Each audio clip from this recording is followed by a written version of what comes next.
Corrigez l'exercice 21, page 93, qui traite de la polarité d'une molécule.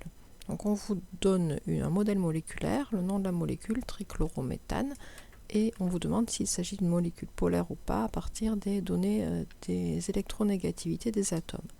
Bon, déjà, on ne dispose pas de la formule de la molécule, donc il faut la comprendre. Même si vous ne connaissez pas la nomenclature, trichlorométhane, méthane, un carbone, c'est la sphère noire qui est au centre, trichloro, 3 chlores, donc ces ronds verts ce sont des chlores, et l'hydrogène pour compléter. Donc la molécule, la voilà.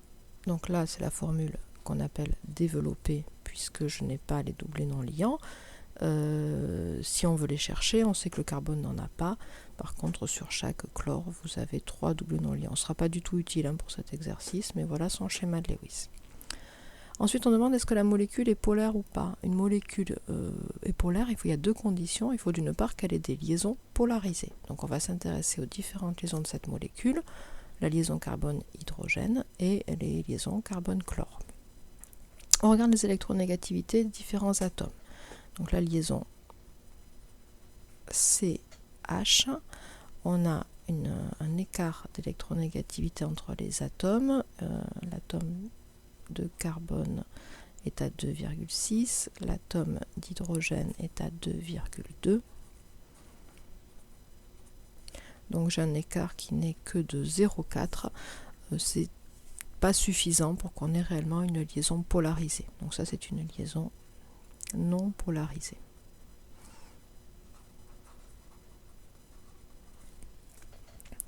La liaison CCl.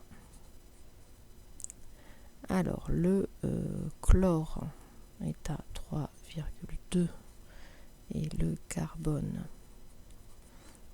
à 2,6. Donc ça fait un écart de 0,6. Donc ça c'est une liaison polarisée. Dans quel sens? Le chlore est le plus électronégatif, donc lui va récupérer une charge partielle négative, alors que le carbone, lui, aura une charge partielle positive.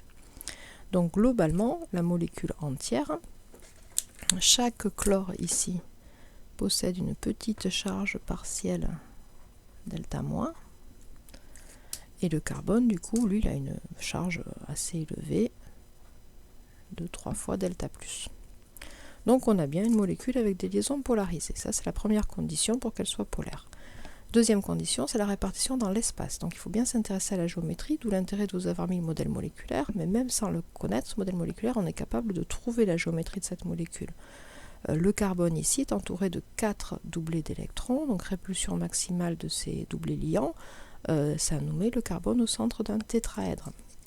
Donc si je représente, je vais essayer de le faire à côté, si je représente la molécule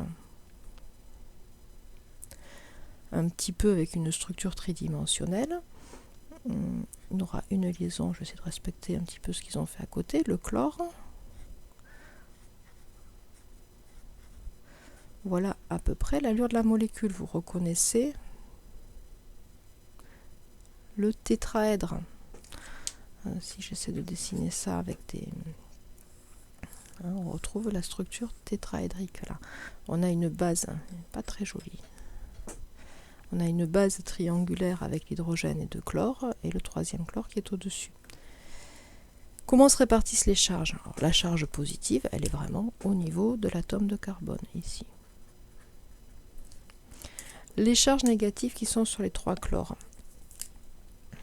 Il y en a delta- ici, delta- là, delta- là. En moyenne, la position moyenne, le barycentre de ces charges négatives va être au centre de ce triangle constitué par les 3 chlores. Donc la charge négative, en moyenne, elle est ici. Elle n'est pas confondue avec la position de la charge positive. Donc on a les deux charges qui sont non confondues. Donc c'est bien une molécule polaire.